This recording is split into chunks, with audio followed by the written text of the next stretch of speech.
C'est une icône de notre temps. Quel bonheur d'avoir en ligne Brigitte Bardot. Vous êtes en direct avec nous depuis la Madrague, Brigitte. Vous nous écoutez en ce moment. Bonjour. Brigitte, on est ravis de vous entendre. C'est une année 2017 qui commence. Vous avez reçu de très nombreux messages d'affection. Écoutez, c'est émouvant. Jamais j'aurais pensé que les gens pouvaient être aussi adorables pour moi. C'est extraordinaire les messages que j'ai reçus. Alors j'en profite, puisque je ne peux pas répondre à tout le monde, je profite de cette émission pour vraiment les remercier. Ils me donnent du courage. Oui. Ils sont formidables. Vous avez dit dans ce message la mesure de l'amour et d'aimer sans mesure. C'est votre Exactement. devise, ça. La mesure de l'amour, c'est d'aimer sans mesure. Et moi, je les aime sans mesure parce que eux m'aiment sans mesure. Oui. C'est merveilleux, ça. Et vous vous dites que ces messages vous donnent le courage qui vous manque parfois. C'est ce que vous avez écrit. Oui, c'est vrai. Parfois, vous savez, il faut énormément de courage, de force de caractère et d'abnégation pour voir et supporter tout ce que je vois et ce que je supporte depuis maintenant 44 ans cette année. C'est énorme, parce que j'ai commencé la protection animale avant d'avoir une fondation. Et depuis 44 ans, je n'ai pas vu beaucoup de choses s'améliorer. Et la détresse animale est tellement épuisante, parce que c'est épuisant de voir à quel point l'homme peut torturer et martyriser l'animal. Oui, mais en même temps, au début, on se moquait de vous, Brigitte, quand vous avez lancé ce combat avec cette fondation il y a plus de 30 ans maintenant. Mais on voit quand même que ça bouge. Il y a des gens qui combattent pour les animaux avec vous. Ça bouge un tout petit peu, mais ça devrait bouger beaucoup plus que ça. On est le dernier pays qui prenne des dispositions importantes contre la chasse, contre les animaux dans les cirques, les animaux sauvages dans les cirques, contre la fourrure, les élevages de fourrure, on est vraiment la lanterne rouge et rien ne s'améliore en France depuis 44 ans. Oui. Très peu de choses, très peu de choses. On a vu sur le site de la Fondation des images là, d'expérimentation sur des singes dans les sous-sols d'un hôpital à Paris. Ça vous révolte, ça, Brigitte? C'est révoltant. Comment, je ne comprends pas quelque chose. Comment des êtres humains qui soignent la souffrance humaine peuvent à ce point torturer d'une manière quasiment sadique des animaux. C'est quelque chose qui ne va pas du tout, là. Il y a vraiment... c'est paradoxal. C'est à croire que ces gens-là n'ont aucun cœur, aucun amour pour le prochain. Moi, je ne crois plus dans les médecins, dans les chercheurs, dans les chirurgiens. Je trouve que maintenant, les choses se font vraiment industriellement, et il n'y a plus d'âme. Oui, dans les abattoirs, on a vu des vidéos qui ont évulsé, scandaleuses, filmées clandestinement. Alors là, il y a une discussion pour mettre des caméras de vidéosurveillance dans les abattoirs. Est-ce que ça va être suffisant? Ça. Mais le plus important, en plus des caméras de vidéosurveillance, il faut absolument que les dérogations pour les rituels, les sacrifices rituels, acceptent maintenant qu'on étourdisse l'animal avant l'égorgement. Parce que c'est ça surtout, l'atrocité, c'est l'égorgement à vif et conscient. Et ça, c'est une chose que je ne peux pas supporter. Oui, il y a actuellement un programme pour tuer 1 million de canards dans le Gers à cause de la grippe aviaire. Oui, j'ai entendu ça. C'est vraiment... Je vais vous dire, c'est abominable. Abominable. L'être humain n'est plus humain. Maintenant, c'est que le fric et ça me dégoûte à un point. Je deviens vraiment misogyne. Je ne supporte plus les êtres humains parce que je trouve qu'ils se conduisent d'une manière inhumaine. Et comme ils sont inhumains, ils ne méritent pas d'être traités avec respect. Oui. Voilà. Vous avez parlé des cirques, des animaux sauvages dans les cirques. Il y a un montreur d'ours. Vous avez demandé que tout ça cesse. Et ça continue. Comment voulez-vous on retourne au Moyen-Âge. montreurs d'ours, ça se faisait au Moyen-Âge. Bon, maintenant, il y a de nouveau des montreurs d'ours. On recule, on régresse. Il n'y a pas d'évolution. C'est le contraire. C'est ça qui est terrible, terrifiant. Brigitte Bardot, vous êtes intervenue parce que votre nom pèse. Vous avez demandé qu'on animalise la campagne électorale. Oui. Ça veut dire quoi, ça, Brigitte? Qu'on se penche sur le sort des animaux comme des êtres vivants qui souffrent et qui ont les mêmes douleurs que nous, mais qui ne peuvent pas s'exprimer. Donc, l'usage de la force contre la faiblesse, c'est d'une lâcheté atroce. Et on se conduit comme des lâches vis-à-vis des animaux. Oui. Donc vous demandez que les candidats parlent de ce problème. J'ai demandé qu'on pose des questions aux candidats sur la façon dont ils entrevoient ou dont ils envisagent la condition animale en France. Or, personne n'a posé encore cette question. Et elle est importante. C'est une question très importante. Parce que si on continue à ne rien faire, il va y avoir des drames dans tous les sens du mot. Les agriculteurs, les éleveurs vont plus pouvoir vivre. Les transports d'animaux, je ne vous en parle pas, c'est une horreur sans nom. Les animaux souffrent, sont traités comme des objets. Enfin bon, on ne peut plus continuer comme ça. Oui. C'est pas possible. Oui. Il y a eu 2 présidents, Sarkozy et Hollande. Ils vous ont déçus l'un et l'autre?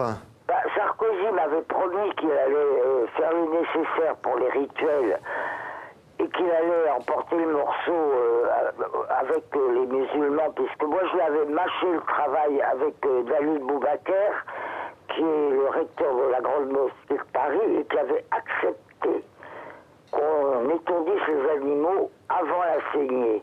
Il avait accepté. J'ai apporté tout ça sur un plateau d'argent à Sarkozy, qui m'a dit: je m'en occupe tout de suite. Il s'en est jamais occupé. Quant à Hollande, autant dire que c'est 0 multiplié par 0 pointé. Voilà. C'est-à-dire? Il n'a rien fait. Oui. Rien. Alors, il y a une campagne maintenant, Brigitte. Par exemple, Manuel Valls est un aficionado, partisan de la corrida. Oui, vous comprenez, voilà. Alors, ou il y en a qui sont partisans de la chasse, ou d'autres qui sont partisans de la corrida, ou les deux. C'est très difficile de faire comprendre à des politiques. Les politiques n'ont pas d'âme. N'ont pas d'âme. Oui. Ils ne pensent qu'à arriver et à se mettre en avant et à tout pour eux et rien pour le reste. Mais ces gens qui défendent la corrida, vous leur dites quoi? Je leur dis que ce sont des cons. Oui. Non, ils sont des gens qui n'ont aucun cœur. Enfin, c'est la mort en direct pendant un spectacle, la mort d'un animal. Mais comment on n'est plus quand même au moment des Jeux du cirque du temps des Romains? Oui. Vous dites ça à Gérard Depardieu qui a dit, je le cite, que c'est un rituel sublime. Oui, mais Gérard Depardieu, c'est pareil. Je lui ai envoyé des tas de trucs sur la corrida en lui montrant les images les plus épouvantables et les plus atroces. Mais bon, Gérard Depardieu il pense qu'à bouffer, qu'à tuer des animaux pour les bouffer. C'est pas non plus la panacée pour la protection des animaux. Il dit que les anti-corridas sont plus violents que les matadors qui tuent les taureaux. Ben non, les anti-corridas sont des gens qui, justement, ne veulent pas de spectacle, de sang, de violence, de torture. Ce sont des gens qui sont pour la paix, pour la douceur de vivre. C'est les anti-corridas, les pauvres. Moi, je suis anti-corrida et je peux vous dire que je ne suis pas plus terriblement barbare qu'un aficionado. Oui. Et alors, Marine Le Pen, qui est candidate, elle n'est pas très claire sur la corrida. Marine Le Pen, je pense qu'elle peut faire pas mal de choses. On ne peut pas non plus demander aux politiques de tout abolir d'un seul coup. Moi, je vais vous dire, déjà, on ferait des progrès dans quelques domaines, hein, je trouve que ce serait déjà un grand pas. Parce que pour le moment, il y a tellement à faire qu'un petit peu, déjà, serait un grand pas. Oui. Voilà. Il y a un candidat, c'est Jean-Luc Mélenchon, qui a rencontré le patron de la Fondation Brigitte Bardot. Oui, le patron, c'est moi. Oui. Et donc vous soutenez Jean-Luc Mélenchon? Non, je ne l'ai pas rencontré, mais j'ai entendu dire qu'il était devenu végétarien et qu'il allait s'occuper sérieusement des abattoirs s'il était élu. Bon, j'ai trouvé que c'était formidable. Et je lui ai fait savoir, voilà. Vous seriez prête à voter pour lui, Brigitte? Non, je ne suis pas prête à voter pour Mélenchon. Mais je trouve que c'est bien de lui dire que je pense qu'il a raison d'avoir dit ça, voilà. Oui. Quand on voit un sportif comme Pascal Olmeta s'exhiber avec des éléphants assassinés... Quelle honte, mais quelle honte. Vous comprenez, ça devrait être interdit, les chasses aux trophées. Interdit. C'est scandaleux. Ça, alors, c'est d'une lâcheté, mais c'est affreux. Ce sont des animaux qui n'ont pas peur de l'être humain, qui se laissent tuer comme s'ils étaient dans un zoo. Enfin bon, moi je suis scandalisé. Je vais vous dire, je suis effrayé par la barbarie humaine. Oui. Et ces stars qui portent des fourrures, à un moment vous en avez été pris à Catherine Deneuve. Oui, Catherine Deneuve, mais mon Dieu, c'est pas la seule. Hein. Catherine Deneuve ne montre pas du tout un bel exemple. Catherine Deneuve fait de la provocation avec la fourrure. Bon, c'est une façon de faire parler d'elle, hein, parce que sinon on l'aurait oublié. Au moins, en faisant de la provocation, on parlait d'elle. Oui. Mais qu'est-ce que vous voulez que je vous dise? C'est les bonnes femmes. Bon, les grands couturiers aussi sont très fautifs. Oui. Quand vous dites c'est les bonnes femmes, c'est quoi? C'est la futilité? Oui, c'est la futilité, c'est montrer sa fortune, c'est montrer je sais pas, son luxe. Oui. Vous savez qu'il y a une entreprise française qui fait des peluches avec de la vraie fourrure animale. On est complètement contre ça et on l'a dit et fait savoir de façon assez forte sur les comptes Twitter. Oui. Sur Facebook aussi. Oui. Vous vous battez, Brigitte. Vous avez écrit à Obama, vous avez écrit au pape François. Tous ces grands dans le monde vous répondent? Non, ils ne me répondent pas. J'écris vraiment beaucoup, ou j'ai écrit au chef d'État africain. Je leur ai envoyé à tous une lettre pour qu'ils arrêtent qu'ils protègent leur patrimoine parce que c'est unique au monde qu'ils ont la chance d'avoir des animaux merveilleux et qui ne vivent que dans leur pays. Vous croyez qu'il y en a un qui m'a répondu? Je leur demandais d'arrêter les chasses aux trophées, la viande de brousse, enfin tout un tas de trucs qui fait que tous les animaux sauvages disparaissent à vitesse grand V. Cette image avec ces bébés phoques, ça a marqué toute votre vie, Brigitte. Ça fait beaucoup cette image, parce que bon, il y a une prise de conscience et il y a eu une interdiction. Vous savez que maintenant c'est interdit. Toute l'Europe est interdite de commerce de produits dérivés de phoques et de pinnipèdes. Ça, je l'ai obtenu, je crois, en 98 ou 99, après mon deuxième voyage au Canada. Et maintenant, il n'y a aucun commerce avec les produits dérivant des phoques et les pinnipèdes, c'est-à-dire tout ce qui est otaries et autres animaux de cette famille. Tous les commerces sont gelés avec l'Europe, déjà. Donc c'est très important parce que le Canada, maintenant, tue beaucoup moins de phoques. Je crois crois qu'ils en tuent 10 fois moins qu'avant. Vous avez dit dans une interview, je sais pas, je crois que c'était avec Christian Brincourt, que c'est cette photo que vous voudriez qu'un jour on garde de vous, en fait. Oui, parce qu'elle symbolise ma vie en général, ma vie en entier. Elle symbolise toute ma vie, cette photo. Et elle symbolise aussi votre combat, tous ces animaux avec lesquels vous avez vécu. Alors j'ai noté des noms, c'est Bibi, Macho Gringo, Alba, le cochon Marcel, Nini, Pichenou, Rouflaquette. Ils sont tous enterrés autour de vous là-bas à la Madrague. Oui, mais j'en ai tellement, j'en ai encore au moins une cinquantaine autour de moi ici. Alors, vous savez, les noms, vous pouvez avoir un chapelet de noms, ça peut durer jusqu'à demain matin. Alors, Oui, mais c'est avec eux que finalement c'est là où vous êtes heureuse, Brigitte. avec eux, je me ressource, parce que eux sont heureux. Eux me donnent le bonheur de les voir heureux.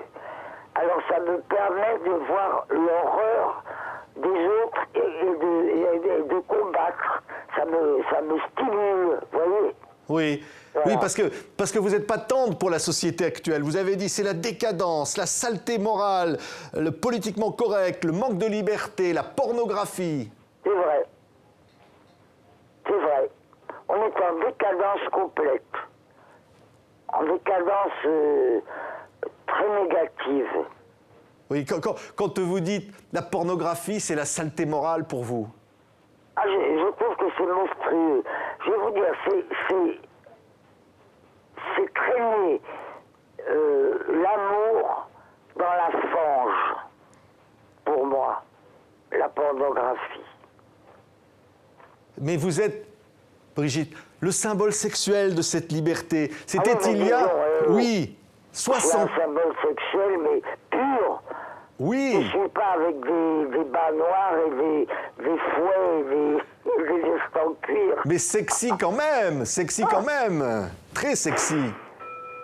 Ben non, je suis naturel, voilà. Vous avez toujours été vous-même, Brigitte. Moi, je vais vous dire, je m'en fous du sexe symbole. J'ai toujours été comme j'ai eu envie d'être, voilà. C'est être vous-même, même dans les films, vous étiez toujours vous. Oui. J'ai jamais pu être autre chose. C'est pour ça peut-être que on disait que j'étais pas une bonne actrice. Parce que j'étais toujours moi. Il y a 60 ans exactement, c'était Dieu créa la femme. On fête l'anniversaire, là, Arte a diffusé le film avec un documentaire sur Vadim. Oui, alors, c'est peut-être le film qui est le symbole de ma carrière aussi. C'est vraiment, pour moi, c'est un film extraordinaire pour moi, Dieu créa la femme. Vous êtes subitement la femme la plus belle et la plus scandaleuse du monde, comme le titre du livre que vous a consacré Yves Bigot. C'est Yves qui dit ça, c'est pas moi. Mais si, vous êtes la femme la plus sexy et la plus scandaleuse du monde. Enfin, j'étais. Peut-être. Oui, Bon. En tout cas, certainement plus maintenant. oui, oui, mais Yves Bigot cite Woody Allen qui a dit « Vous êtes la femme la plus belle et pour toujours ». Mais c'est vraiment mignon, vous voyez, d'entendre des trucs comme ça. Ça fait du bien au cœur. Vous avez vu ce livre que vous a consacré Henri-Jean Servat, Le style Bardot? Je l'ai vu parce que je n'ai pas tout lu, bien sûr. Mais il est très très beau. Oui, et vous avez dit épatant hein, quand même, parce qu'on vous voit sur cette couverture, vous êtes merveilleuse. Mais oui, mais j'ai 20 ans. C'est le style, quand j'étais jeune, c'était mon style à moi. Oui, c'était le style Bardot. Vous avez révolutionné la place des femmes, Brigitte? Ça, je m'en fous alors. C'est-à-dire? Je révolutionne pour les animaux, je révolutionne pas pour les femmes. Vous avez dit encore dans une interview, je crois que c'était avec Henri-Jean Servat, les femmes, je m'en fous, je préfère les mecs. Ah oui, ça c'est sûr. Ça, y a pas l'ombre d'un doute. Ouais. C'est mieux les mecs. Ouais, mais c'est quand même, pour dire un mot, parce qu'on parlait des dieux créés à la femme, de Vadim quand même. Dire un mot de votre premier amour. Oh ben Vadim, c'est vraiment l'homme qui est resté le plus présent dans ma vie et le plus important. Je l'ai connu quand j'étais encore toute gamine et il m'a fait faire mon plus beau film et il est resté un ami vraiment formidable toute sa vie, vraiment. J'ai perdu beaucoup en perdant Vadim. Il est à Saint-Tropez, toujours, Oui. au Et cimetière. je m'occupe de sa tombe. Oui. Mais vous avez dit dans une interview, les hommes qui ont compté dans ma vie, il n'y en a pas tant que ça. Vous avez cité Vadim, Gunther Sachs, évidemment. Ah ben oui, surtout, c'est mon mari actuel. Bien que sûr, c'est Bernard important. Dormal. Et Bernard. Ouais. On pourrait parler de Sacha Distel, mais je voudrais qu'on dise un mot de Gainsbourg, parce que Sacha Distel. Gainsbourg, c'est quand même extraordinaire ce que vous avez fait avec lui. Oui, mais bon, c'était des amours passion et très courtes. Tandis que Bernard et moi, ça dure depuis 25 ans. Oui. J'en reviens pas. C'est vrai. Ah oui. Ils m'aident beaucoup dans mon combat. Ouais. Mais Gainsbourg, ça a été une passion très forte. Vous l'adorez, vous l'avez dit quand il nous a quittés. Hein. Oui, mais vous êtes rigolo. Les passions, ça brûle, c'est un feu de paille. Oui, mais c'est formidable aussi. Mais j'ai toujours gardé pour tous les amours de ma vie un grand respect et une grande reconnaissance. Parce qu'ils m'ont tous apporté quelque chose de formidable. Ouais. Voilà. Là, on vient de commémorer les 15 ans de la mort de Gilbert Bécaud. Vous l'aviez dit dans votre livre Initial Bébé, vous l'aviez adoré, vous vous planquiez dans les toilettes pour le voir à l'Olympia. C'est pas moi qui m'a été planqué, c'est lui qui m'a fait planquer. Ah, Et vous buviez du rigolos. champagne ensemble, dans les moments intimes. Non, mais ce sont des souvenirs rigolos, ça. Ouais. Ce sont des souvenirs rigolos qui nous aident maintenant à avoir des vies un peu moins rigolotes. Ouais, mais c'est merveilleux parce qu'au cinéma, vous avez dit La Vérité de Clouzot, c'est quand même mon meilleur film, mais c'est vrai que vous êtes formidable là-dedans. Ben, c'est-à-dire que c'est celui où j'ai une palette de différentes facettes très extraordinaires, voilà. À la fois légère, imprudente, inconvenante, et à la fois tragique et dramatique. Oui, c'est formidable hein, ce qu'a fait Clouzot, de vous, et ce que vous avez fait avec lui. Ben, pour sourire, quand même, d'être toute nue devant Jean Gabin dans En cas de malheur, ça a marqué tout le monde, ça, hein? Ah non, j'étais pas toute nue. Ah si, j'étais toute nue. Je me souviens plus. Mais ça a été censuré hein, à l'époque. Oh ben oui, bien sûr. Mais se mettre toute nue devant Jean Gabin, faut le faire. Ah bon, pourquoi? Je sais pas. Ben, c'est pas pire qu'un autre. C'est vrai, il n'était pas impressionnant. Ben, il était plutôt impressionné. Ah oui, Ben oui. c'est beau. Et quand vous êtes devant Godard, pour la scène introduisant le mépris et que vous lui parlez de vos fesses, vous n'êtes pas impressionné, hein? Pourquoi je suis impressionné? Oui, mais dire alors mes fesses, tu les trouves pas belles mes fesses? Ben oui, mais c'est vrai. Pourquoi pas? Ben, ça a été un grand succès, hein, cette scène. Tu Bien les sûr. aimes, mes fesses? Vous n'avez jamais hésité, hein? Vous êtes fonceuse, hein? Vous renversez les tabous, hein? Je sais pas, non, je trouvais que c'était normal. Enfin, écoutez, maintenant, tout ça c'est du passé. Hein. Le présent est beaucoup moins rigolo. Et voilà, maintenant, les choses sont dramatiques, beaucoup plus profondes et très différentes. Mais vous vous dites, Brigitte, que si vous avez réussi à changer la société à cette époque-là, d'ailleurs Yves Bigot dans son livre vous compare à Elvis Presley, l'année 56, il dit les Américains ont eu Elvis, nous on a bébé. Hein? Ça veut dire que vous êtes capable aujourd'hui encore de changer les choses? Ça me paraît difficile là maintenant. D'abord parce que je n'ai plus la force physique que j'avais avant, ni l'impertinence que j'avais avant. Et que les choses sont tellement devenues impossibles et lourdes que pour les changer, faudrait un bulldozer. C'est vrai? Ah oui. Oui. Mais vous vous dites, tout ça a servi, parce que même cette gloire, ce que vous avez offert à la Fondation, ce qui a permis de sauver des animaux, c'est formidable. Grâce à votre nom, grâce à cette carrière. Oui, ça c'est sûr que ma fondation, si je n'étais pas connue, elle n'aurait pas été connue, elle n'aurait pas eu l'impact qu'elle a actuellement.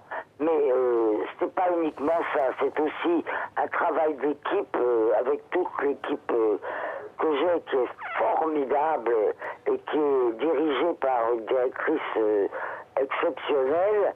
Et je suis moi secondé au point de vue animaux par Christophe Marie, qui est un type remarquable, qui a fait énormément avancer les choses. Et cette fondation, elle marche en équipe. Oui. Vous êtes à la Madrague, là, Brigitte, ce lieu mythique que vous avez chanté, un coquillage et crustacés. C'est là où vous vous ressourcez, où vous êtes heureuse toujours? Je vis là à l'année maintenant, en me cachant l'été, parce que c'est devenu insupportable. Mais l'hiver, c'est encore superbe et vivable. Et c'est encore un endroit privilégié l'hiver. Oui. Il y a une petite chapelle à côté, parce que vous êtes croyante. Chapelle, oui. C'est important? C'est important parce que je compte énormément sur la Vierge Marie, que j'appelle ma petite Vierge, pour m'aider dans mon combat, pour me soutenir, pour me donner la force. Et je lui ai fait une petite chapelle qui est grande comme un mouchoir de poche, mais qui est ma petite chapelle à moi, et dans laquelle je vais me recueillir pour reprendre du courage. Voilà. Ouais. Et un jour très très loin, vous voudrez rester là définitivement, au milieu des animaux, être enterré là-bas? C'est ce que j'ai demandé, oui. C'est vrai? Oui, oui. Pourquoi c'est important, Brigitte? Avec mes animaux. Parce que je ne veux pas être avec des hommes et des bonhommes et des bonnes femmes humains. Je veux pas. Oui. Qu'avec les animaux? Oui, qu'avec les animaux, je m'entends beaucoup mieux avec eux qu'avec les humains. Je suis beaucoup plus proche des animaux que des humains. Oui. Vous diriez que les animaux vous ont sauvé la vie aussi, quelque part? Voilà. C'est vrai? Je leur sauve la vie, mais eux m'ont sauvé la vie. Parce que je pense que si j'avais continué à faire du cinéma et que j'aurais fait une grosse bêtise et je serais plus de ce monde. Pourquoi vous seriez plus de ce monde? Parce que j'aurais fait une bêtise, j'aurais pas supporté la vie. Pourquoi? Parce que la vie n'était pas intéressante sans les Parce que animaux? la vie ne m'apportait pas ce que les animaux m'apportent, voilà. Et c'est grâce à eux que je survis, voilà. Il y a des animaux en ce moment autour de vous, Brigitte? Écoutez, il y a...